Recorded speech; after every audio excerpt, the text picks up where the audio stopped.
Hello and welcome to the Fostering Freedom Podcast, episode number 3. This is me, Ohranje Gallante, and you're listening to Silicon Valley Startups Are a Story of Like Father, Like Son. That's the official title of the podcast that I'm going to give this, but it's not going to show on YouTube, maybe for clickbait reasons or whatever. I have to do that for getting views to begin with. But anyway, I wanted to talk about how startups and these Silicon Valley startups, they really pose themselves as sort of scalable, right? Now, I want to understand from them what is scalable about making losses after losses. Is that scalable? That doesn't sound scalable to me. What sounds scalable to me is making a profit on every sale, right? But see, there's a very, sort of a like father, like son aspect here. Now, who's the father of these startups? Is it the hedge funds or whatever? No. The father of these startups is the state. By raising the liquidity in the market, by controlling the rates, the government, with their easy lending practices that they have promoted, they have created these giant bubbles, acid bubbles, that, of course, Silicon Valley is no alien to. In fact, it is one of the biggest senders, I would say, of all these acid inflations, right? Acid inflated bubbles. And that is what is keeping this entire industry up in the air, suspended, as it is right now, while making continuous losses and still having soaring share prices, as if somehow in the future they're gonna release some magic formula that is gonna make money. This is not gonna happen. Now, what is the like father, like son aspect then, right? What is the like son? Is the startup like a government? In a sense, it is. The reason I say that is because a lot of these startup models, if you look at Netflix, for example, they recently raised their pricing for their customers. Now, of course, you might say, oh, that's just inflation. Yeah, perhaps that is somewhat an effect of inflation. But these startups are not affected by any kind of cost of production to begin with. They are affected a little bit, but then they sustain all those losses year over year for years on end, just on investor financing and public financing, fooling everybody into thinking that, oh, someday they're going to have this monopoly over everything, and then finally they're going to make money. How are they going to make money? The reason is, or why I say like father, like son, is because they're going to start to choke, as I call it. Now, what is the choke? The choke is when an entity like the government starts choking what it once promised to create, right? So, for example, take Singapore or take any of these, countries with special economic zones or whatever. They say that, oh, you're going to have all these sorts of freedoms and all those economic freedoms. Do whatever you want, do however much business you want. In the start, it's a very hands-off approach. And then they start seeing, oh, this is the problem with this, and that is the problem with this, and then begins the public extortion program from these businesses with an excuse of environmental reasons, with an excuse of public goods, with an excuse of inequality, with an excuse of welfare. Take anything for that matter, and they're going to insert that to extort money from the industries or businesses that they see fit. And that is what I call the choke. Now, where does this apply in startups? The plan for all these startups going forward, especially like startups like Netflix and Spotify, the only way that they can really make money is either A, have a monopoly, B, have somehow magically reinvented the entire industry to suit better their business model, or C, raise the prices. C is the most likely strategy for most of these startups, where they're going to start slowly but surely raising the prices. And that is the choke to the customers, right?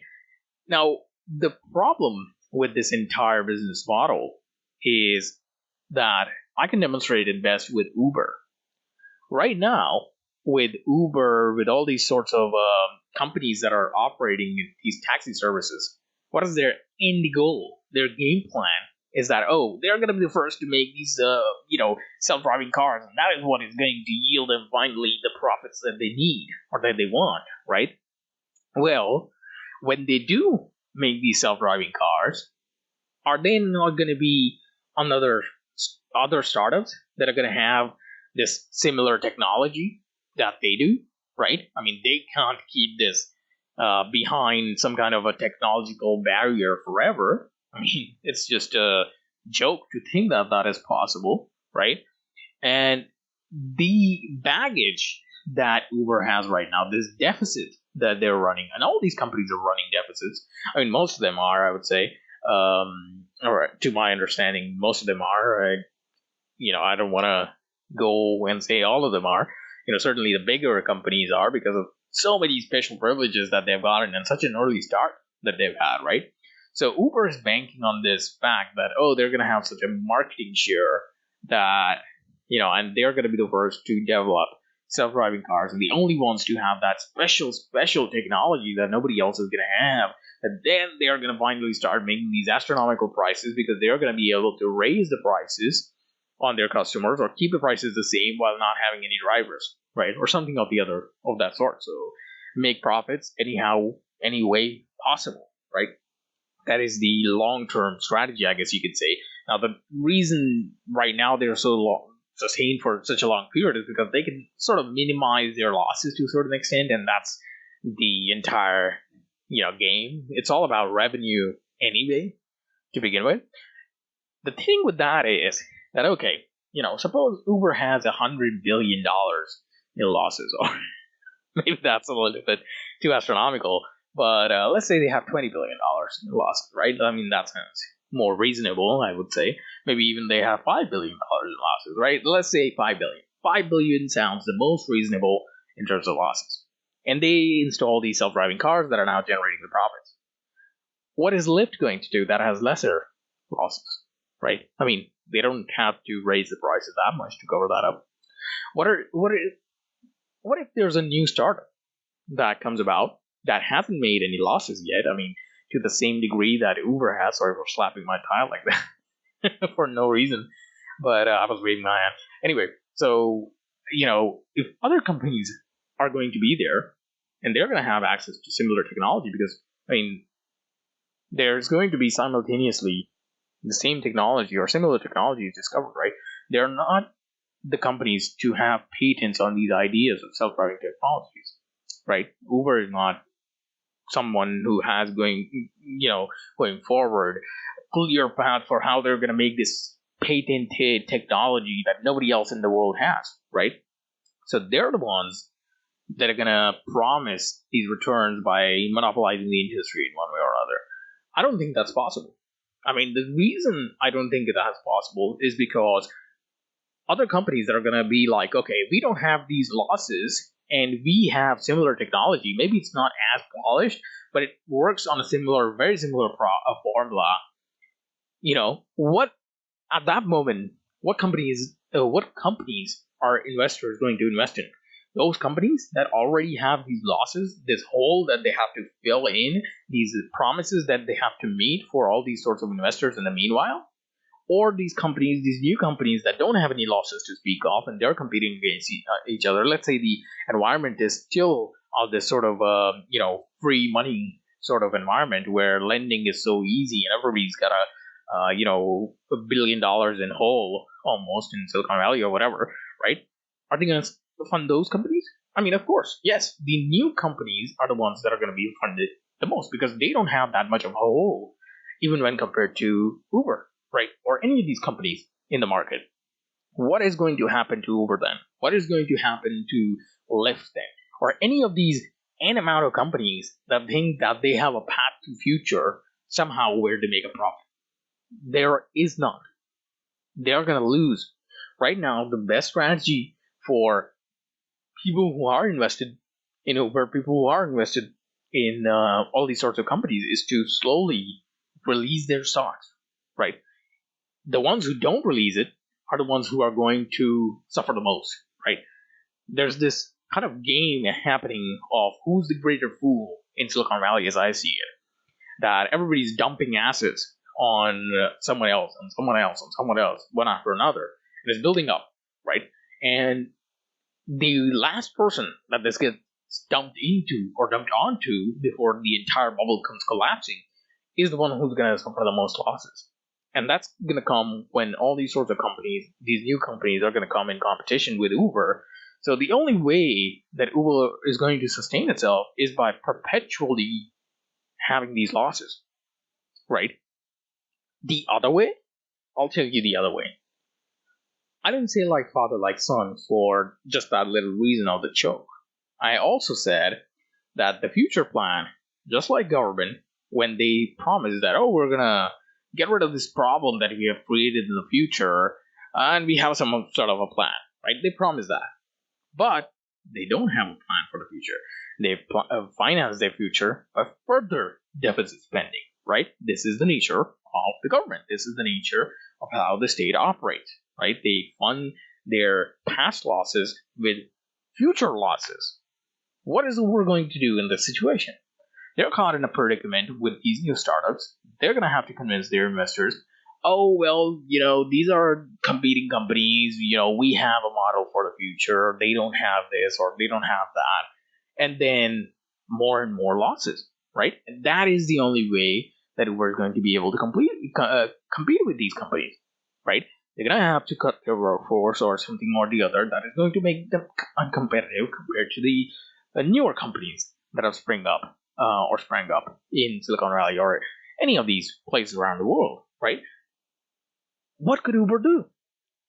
The thing that Uber could do then is I think their final game plan is to be the ones who are like, I don't think they'll be able to realize this, but at least that would have been their plan before Tesla sort of hinted at starting their own self-driving car taxi service or something like that. I think that is what happened. Feel free to correct me if that is not the case, but I think that's what they hinted at, right? That future self-driving taxis or whatever. And what Uber is banking on, or what Lyft is banking on, is regulation.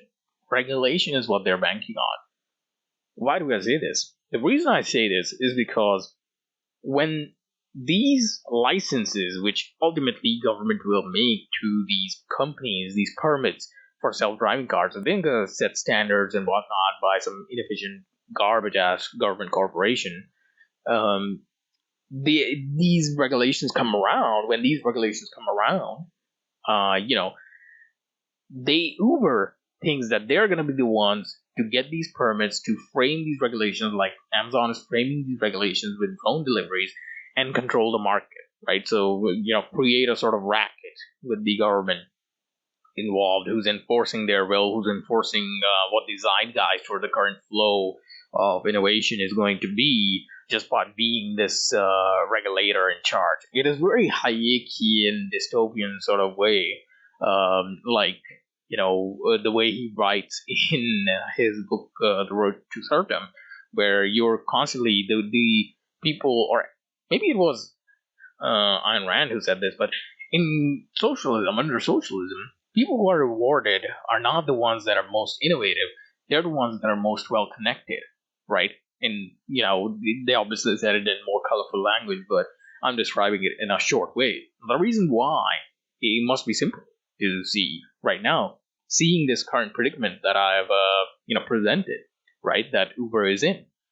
They're not going to be rewarded by being innovative here. They're going to be rewarded by being connected, by having a lobby, by getting certain regulation passed, by greasing the wheels, so to speak, of certain or certain politician, right? And that is the predicament.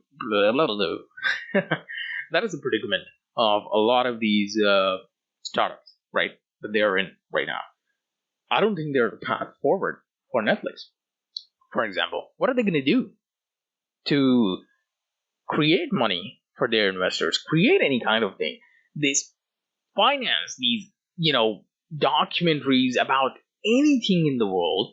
They finance these comedians who are not even funny to begin with in these multi-million dollar deals or whatever, close to $1 million deals, all these sorts of film sets and professional production.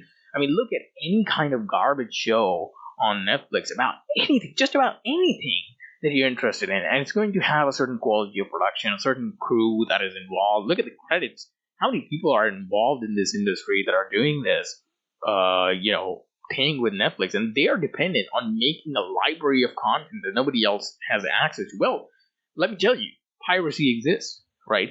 First of all, piracy exists.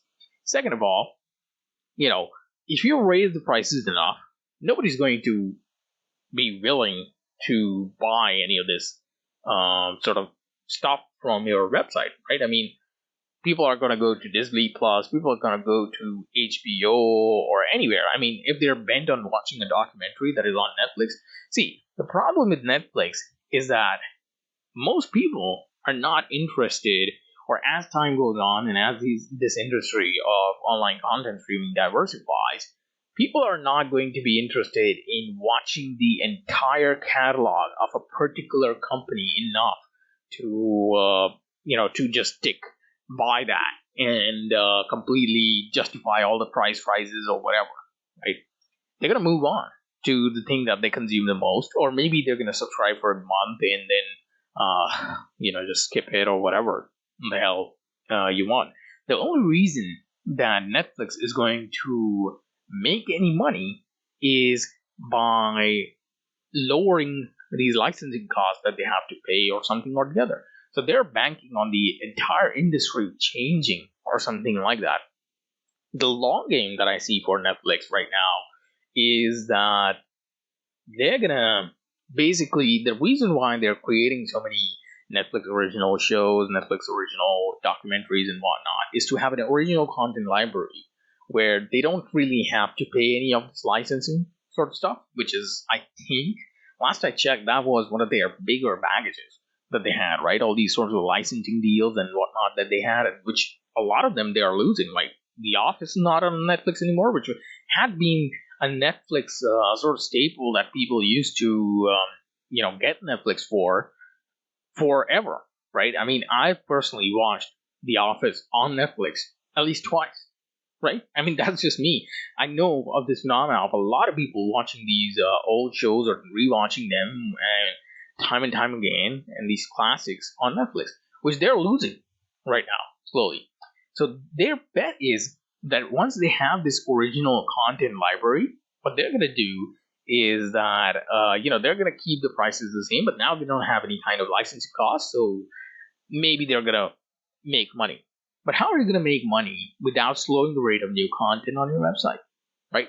I mean, then what's going to happen is that HBO is going to take the stage, Disney Plus is going to take the stage, a new company perhaps is going to take the stage, Hulu is going to take the stage.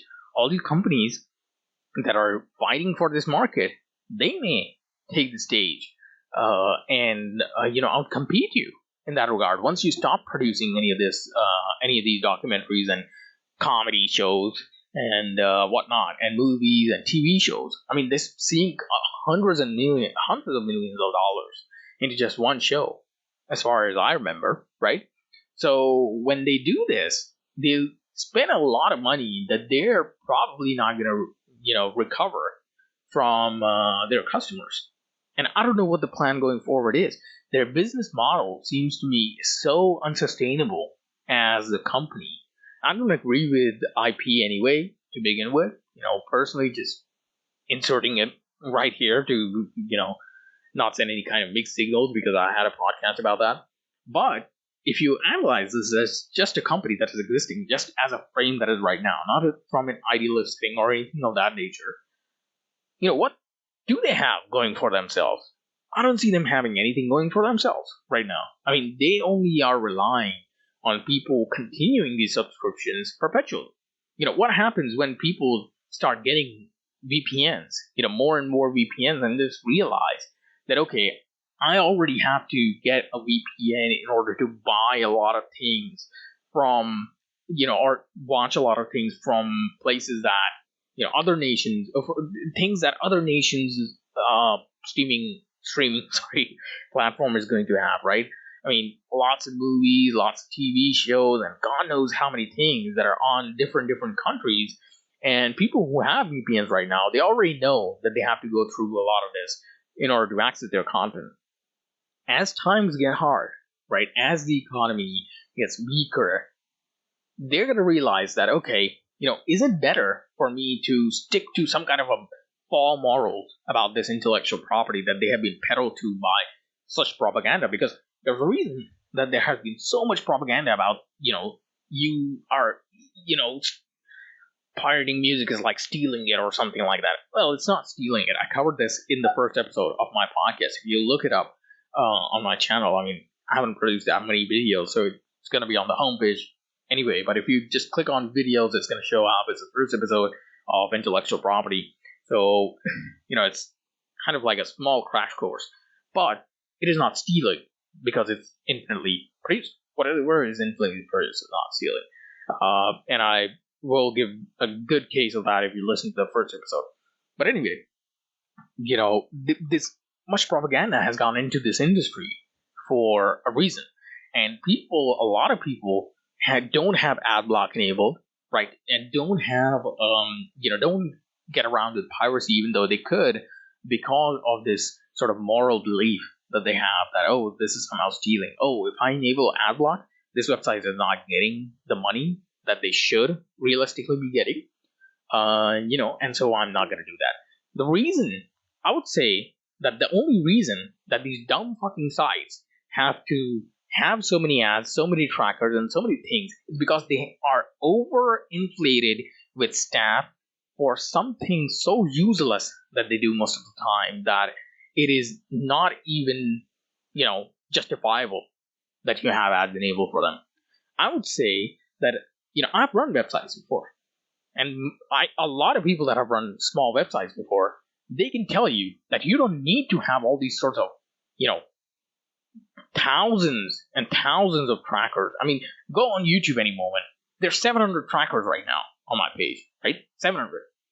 Any other website, there's like 100 trackers or something like that. I mean, the worst I did, or I've seen done on a small website, is just the Facebook, Google Analytics, and a bunch of small things here and there, and a small ad. And I don't even justify that. I would say that even that is pretty ass, right? Even that is pretty bad. The thing is, the way to make money for these sites should be to make advertising less annoying, right, to the customer, more targeted to the customer, right?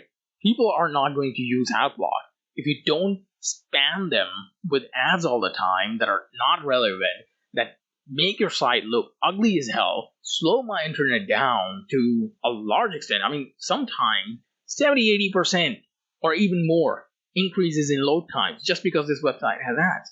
I'd rather have an ad block than suffer that.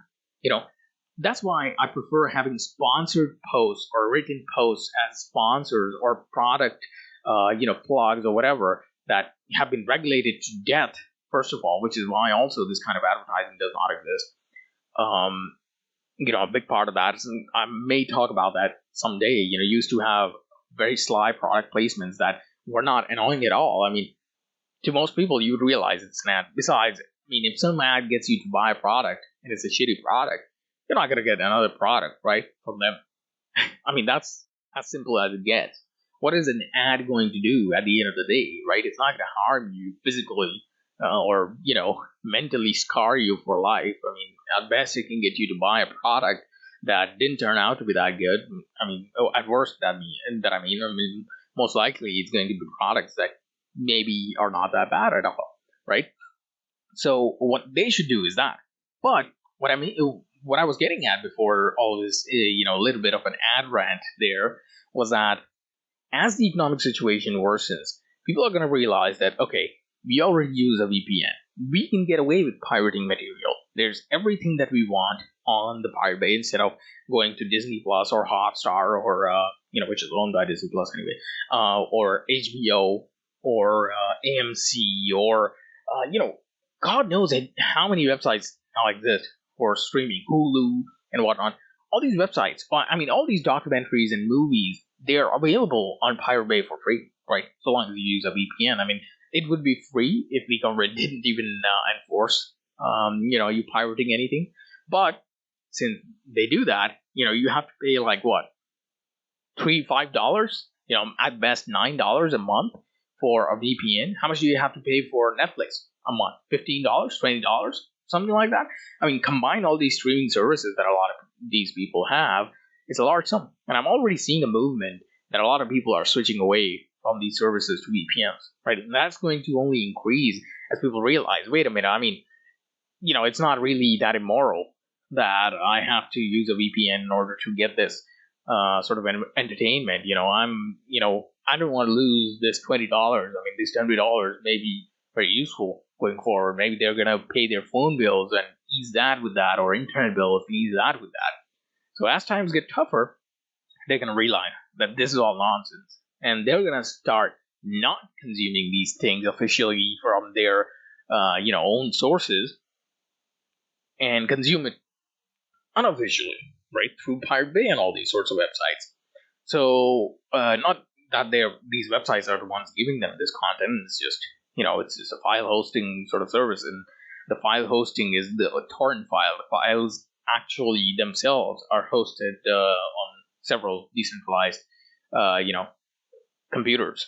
So that's just how torrent works, right? So this is what's going to happen in the future. How are they going to sustain their models, right? So this has been like 13 minutes of talking about Netflix alone. And think about all these sorts of companies that are related to this. I mean, Uber is in this predicament that I told you about. A lot of these delivery services are in such a predicament as well. Like, think about all the restaurant delivery services. Uber Eats, one of them, right? Uber has a hand in that, but DoorDash and Postmates also exist in this sort of situation, right? I mean, they have this problem of, I'm sure they're the ones that are making losses as well. If they're not, I would be very surprised, but I think they are as well. So what are they going to do? What is their game plan here? Every company in Silicon Valley right now, and it is a giant Ponzi scheme. I'm telling you, most of these companies are a giant Ponzi scheme. The only reason Facebook and what is this?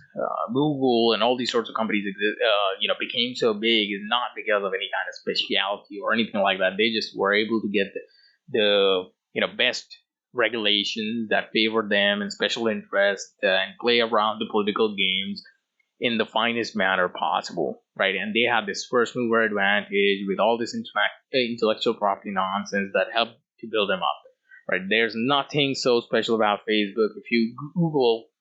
If you put in YouTube making a Facebook clone in 1 hour, you're gonna get so many videos of people making a Facebook clone, right? I mean, you're gonna realize your illusion is going to be shattered. This is what developers do for practice. They make clones for Google, they make clones for Yahoo, they make clones for Facebook. It's very, very easy. You don't have to do anything. And this is them making it from scratch, right? So think about if you have a framework or anything like that, which is basically, instead of making everything from scratch, you have a bunch of tools already. It's even easier than that. You can probably make it in 30 minutes, 45 minutes if you have expertise with front-end development and know how to get around, right? So it's not very hard to make any of these sites or anything like that, anything of this nature.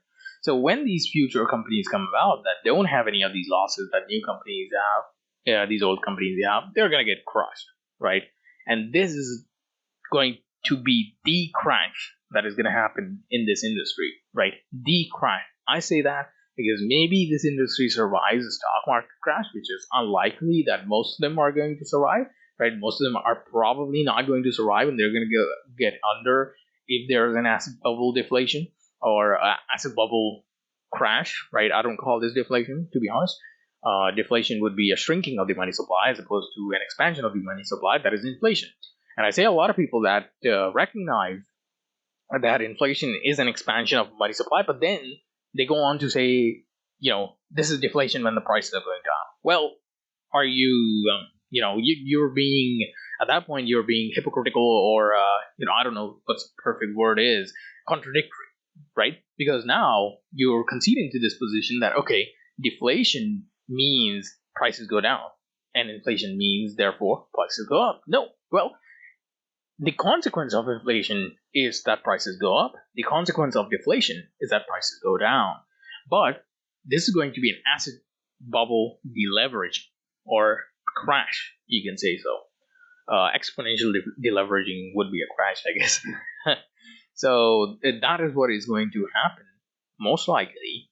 And most likely, most of these companies are not going to survive that. But after the fact, if the United States continues on the path that it is and Fed keeps injecting money and replaces this bubble, builds out a lot of banks, builds out a lot of companies, then there's going to be a new bubble, right? And in this new bubble, the new companies that are going to be forming, they're not going to have the same baggage as these old companies, right? And the cycle repeats itself that I called, right?